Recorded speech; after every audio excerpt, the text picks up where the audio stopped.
ಗುತ್ತಿಗೆದಾರ ಸಚಿನ್ ಆತ್ಮಹತ್ಯೆ ಪ್ರಕರಣಕ್ಕೆ ಸಂಬಂಧಿಸಿದಂತೆ ಸಚಿವ ಪ್ರಿಯಾಂಕಾ ಖರ್ಗೆ ಅವರನ್ನ ರಾಜೀನಾಮೆ ನೀಡುವ ಪ್ರಶ್ನೆ ಉದ್ಭವಿಸುವುದಿಲ್ಲ. ಇದು ರಾಜಕೀಯ ದ್ವೇಷದಿಂದ ಮಾಡಿರುವ ಆರೋಪ ಎಂದು ಮುಖ್ಯಮಂತ್ರಿ ಸಿದ್ದರಾಮಯ್ಯ ತಿಳಿಸಿದ್ದಾರೆ. ಗುತ್ತಿಗೆದಾರ ಸಚಿನ್ ಆತ್ಮಹತ್ಯೆ ಪ್ರಕರಣಕ್ಕೆ ಸಂಬಂಧಿಸಿದಂತೆ ಸಚಿವ ಪ್ರಿಯಾಂಕಾ ಖರ್ಗೆ ಅವರನ್ನ ರಾಜೀನಾಮೆ ನೀಡಬೇಕೆಂಬ ಪ್ರತಿಪಕ್ಷಗಳ ಒತ್ತಾಯ ಮಾಡುತ್ತಿರುವ ಬಗ್ಗೆ ಪ್ರತಿಕ್ರಿಯೆ ನೀಡಿ ಆತ್ಮಹತ್ಯೆ ಮಾಡಿಕೊಂಡಿರುವ ಬೀದರ್ನ ಗುತ್ತಿಗೆದಾರನ ಡೆತ್ ನೋಟ್ನಲ್ಲಿ ಸಚಿವ ಪ್ರಿಯಾಂಕಾ ಖರ್ಗೆ ಅವರ ಹೆಸರಿರುವುದಿಲ್ಲ. ಈ ಪ್ರಕರಣದಲ್ಲಿ ಅವರ ಪಾತ್ರವಾಗಲಿ ಸಾಕ್ಷ್ಯವಾಗಲಿ ಇಲ್ಲ. ಅದರಿಂದ ರಾಜೀನಾಮೆ ಕೊಡುವ ಪ್ರಶ್ನೆ ಉದ್ಭವಿಸುವುದಿಲ್ಲ. ಆದಾಗ್ಯೂ ಯಾವುದೇ ವಿಚಾರಣೆಗೆ ತಾನು ಸಿದ್ಧವಿರುವುದಾಗಿ ಸಚಿವರು ಕೂಡ ತಿಳಿಸಿದ್ದಾರೆ. ಆದರೆ ಇಂತಹದ್ದೇ ಪ್ರಕರಣದಲ್ಲಿ ಹಿಂದೆ ಬಿಜೆಪಿ ಕೆಎಸ್ ಈಶ್ವರಪ್ಪ ಅವರ ಹೆಸರು ಡೆತ್ ನೋಟ್ನಲ್ಲಿ ಬರೆದಿರಲಾಗಿತ್ತು.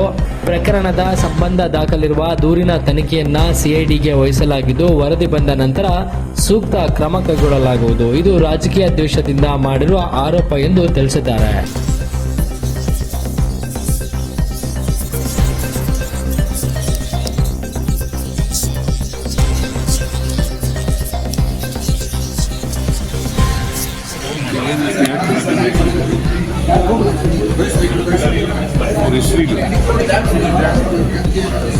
ಅವ್ರದ್ದೇನು ಪಾತ್ರ ಇಲ್ಲ, ಅವ್ರ ಮೇಲೆ ಏನು ಎವಿಡೆನ್ಸ್ ಇಲ್ಲ, ರಾಜೀನಾಮೆ ಕೊಡಬೇಕು ಅಂತ ಇಲ್ಲಿ ಈಶ್ವರಪ್ಪ ಇದರಲ್ಲಿ ಕೇಳಿದ್ರು.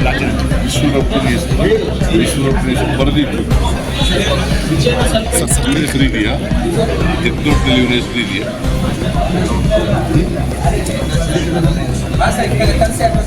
ಪ್ರಿಯಾಂಕರ್ಗೆ ಹೆಸರು ಎಲ್ಲೂ ಕೂಡ ಇಲ್ಲ. ಅವ್ರು ಹೇಳಿದ್ದಾರೆ ಯಾವುದೇ ಎಂಕ್ವೈರಿಗೆ ನಾನು ತಯಾರಿದ್ದೀನಿ. ನಾವು ಈಗ ಅವ್ರ ಮೇಲೆ ಕಂಪ್ಲೇಂಟ್ ಕೊಡ್ತೀವಿ. ಕಂಪ್ಲೇಂಟ್ ನಾನು ಡಿ ಸಿ ಮಾಡ್ತೀನಿ. ಸಿಡಿ ವರದಿ ಕೊಡಲಿ. ವರದಿ ಕೊಟ್ಟ ಮೇಲೆ ಪ್ರಿಯಾಂಕರ್ಗೆ ತಪ್ಪು ಮಾಡಿದ್ದಾನೆ ಅಂತ ಗೊತ್ತಾಗಬೇಕಲ್ಲ. ಈಗ as it is, there is no evidence, there is no document, there is no mention of his name. Please ignore. BJP demanding handover to CBI.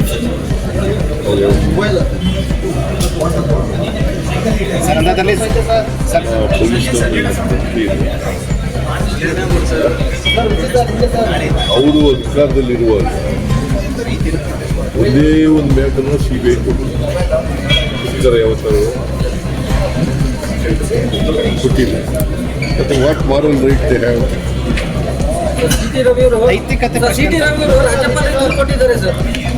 ಕೊಡ್ಲಿ. ಸಿಟಿ ರವಿ ಕೇಸ್ ಕೂಡ CID ಅದು ಹೇಳಿದಾರ ಇದು ಅಂತ FSL ರಿಪೋರ್ಟ್. ಮಹಿಳೆಗೆ ಅವಮಾನ ಆಗೋ ರೀತಿಯಲ್ಲಿ, ಅವಹೇಳನ ಆಗೋ ರೀತಿಯಲ್ಲಿ ಮಾತಾಡಿದ್ದಾರೆ ಅಂತಕ್ಕಂಥದ್ದು ಆರೋಪ ಅಲ್ವಾ? ಆರೋಪದ ಆಧಾರದ ಮೇಲೆ CTVಗೆ FIR ಆಗಿದೆ. ಅದು CIDಗೆ ರೆಫರ್ ಆಗಿದೆ. ಕಳೆದ ವರ್ಷ ವಿನಾಕಾರಣ ಬಿಜೆಪಿ ಸರ್ಕಾರ ಟಾರ್ಗೆಟ್ ಮಾಡಿದೆ ಅಂತ ಹೇಳ್ತಾ ಇತ್ತು ಕಾಂಗ್ರೆಸ್. ಈ ಹೊಸ ವರ್ಷಾಚರಣೆ ಸಂದರ್ಭದಲ್ಲಿ ವಿರೋಧ ಪಕ್ಷಕ್ಕೆ ಏನ್ ಹೇಳಕ್ ಬಯಸ್ತಾರೆ ಸರ್? ಅವ್ರಿಗೆ ಸದ್ಬುದ್ಧಿ ಕೊಡ್ಲಿ ಅಂತೇಳಿ ಅಷ್ಟೇ. ಪ್ರಿಯಾಂಕಾ ರಾಜೀನಾಮೆ ತಗೊಳ್ಳಲಾಗುತ್ತೆ. ಅವ್ರು ಡಿಮ್ಯಾಂಡ್ ಮಾಡ್ತಾರೆ ಬಿಜೆಪಿ ಸರ್ ಹೊಸ ವರ್ಷದ ಎವಿಡೆನ್ಸ್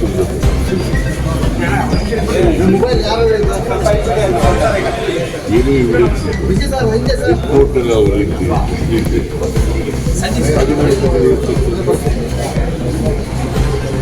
ಅದು ರಾಜಕೀಯ ದ್ವೇಷದಿಂದ ಮಾಡ್ತಕ್ಕಂಥ ಆರೋಪ. ಸೊ ಹೊಸ ವರ್ಷದಲ್ಲಿ ಹೊಸ ಸಂಪುಟ ಏನಾದರೂ ಆಗುತ್ತಾ? ಸಚಿವರ ಸಂಪುಟ ಪುನರಚನೆ ಮತ್ತಷ್ಟು ಸುದ್ದಿಗಳಿಗಾಗಿ ನೋಡ್ತಾ ಇರಿ ಪಬ್ಲಿಕ್ ನ್ಯೂಸ್ 24x7. ಇದು ಸತ್ಯದ ಧ್ವನಿ.